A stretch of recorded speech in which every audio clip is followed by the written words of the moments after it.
Republike Srbije, ja sam Ljubomir Saramandić, kustos u Srpskoj kući. Dakle, prvi blok, hronološki počinje postavka, posvećen je neuspešnom pokušaju odbrane Srbije, nakon čega su vojnici i oficiri bili prinuđeni na povlačenje jedinim slobodnim pravcima, jedan išao preko Crne Gore, dok su dva vodila preko Albanije. Na tom putu stradalo je,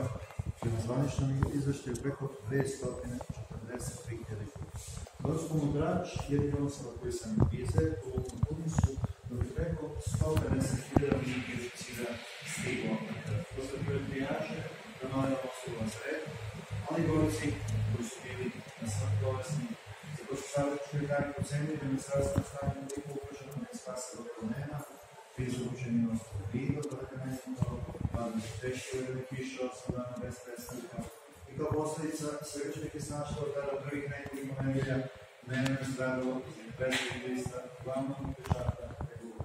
U početku su bili sahranjivani neki kamenim grobnicama na prostora, kasnije, kada je to više nije bilo moguće i kao delo su sakurisana, prepuštena vinom Jonskog mora, tako je nastala čuvena glava grobnica, verovatno i najpotresniji trenutak sa okupisaca.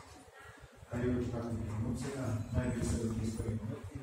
Tako i u ovom slučaju, kada man pesnik tek 24-godišnji Milutinović prešao sa srpskom vojskom na Albaniju i srpsko svega onog podržavao na vidi, napisao za opus pesama koji je mala grobnica, verovatno je najznačajnija posljedica na velikom ratu, tako da 10 godina kasnije zapisala Isidora Peković patriotska pesma, lišenje svojih uvežnjih osam priluka, vremena postava trajni, vojski spomenik, tragedije i generacije. U drugom delu svog boravka ovdje na Trpu, Srbi su se oporavili i ne samo to, već i svoju jednu osobinu koja je Renko radila na politiku istoriju. Sposobnost dobre organizacije, formiranja efikasnih organa državne uprave. Ovdje na Krfu naime formirana je srpska država, država bez teritorije, država u znanstvu, ali jedna efikasna država čija se efikasnost može odmeriti činjenicom da su saveznici priznali srpsku vladu sa kojom su vršili komunikaciju do kraja velikog rata i da je mala kraljevina Srbija stekla međunarodni položaj uvek, dakle Srbija izvisno nikada nije imala svojstvo. Gotovo svi nivoji organizacije državnog aparata funkcionisali su na ovom mestu do kraja velikog rata, koji se tada zvao centralno mesto organizacije Montanije Krskog teatra, u njima je bila skupština. U hotelu Bela Venecija bili su regenti vlada sa najnižih nivoa organizacije, kao što su sredski, opštinski sudovi, zatvori, školi itd.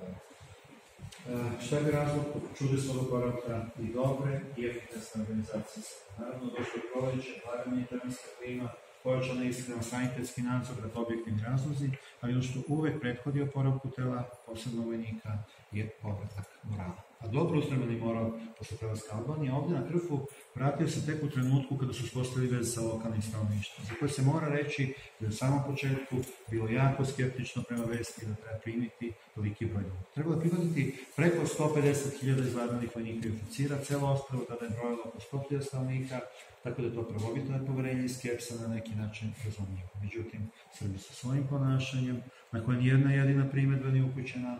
nijedna grana masnija na Krfu nije slomila strane srpskog vojnika, nijedna krađa, tuča, pijanstvo ili slični incident prijavljeni savezničkoj upravi, tako u dugom periodu 2,5 godine, dakle svojim držanjem preobratili su to prvobitno nepoverenje i skepsu u jedno toplo gostoprimstvo domaćina koje traje sve evo do dana današnjeg. Evo nekoliko primjera za veze koje su Srbi stvorili poput svog boravka.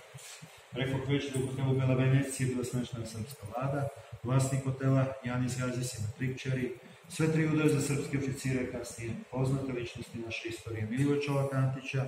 Milana Stojadinovića, budućeg predsjednika jugoslovenske vlade, za vreme čijeg mandata 20 godina kasnije podignut mozolej, koji ćete uskoro, nadam se, imati prilike da vidite na vidu, i profesor Vladimir Kazimirović, budući ministar spoljnih poslova, Aleksandar Cincar Marković, također bio oženjen Krupnjakom, ali ono što je najuvjerljiviji trag i dokaz u boravku naših predaka na ovom ostrovu je činjenica da su se neke srpske reči, kao što su hleb, kuća, dobro ili glava, zadržali rečniku lokalnog stanovništva, posebno unutrašnjosti ostrava su dijalogli srpske vojske, sve evo dana reći. Dakle, prvi blok na zidu sa moje leve strane posvećen je neuspješno pokušaj odbrane Srbije, na suprotnom zidu je blok posvećen albanskoj Golgoti, događaju koje ostaju u kolektivnoj svesti srpskog naroda, tragove koji se mogu meriti možda još jedno sa Kosovskom bitvom. Istorija preko puta, prvi dan i kod osam krv. Kada se budete popali gore na prvi skrat, sa leve strane ugledaćete jednu istoriju koja je u potpunosti posvećena vidu, ostrvu na kome će biti ovoljen drugi Najvažniji čin naše hodočašće na prostoriju s desne strane posvećeno vojnoj i civilnoj organizaciji Srba.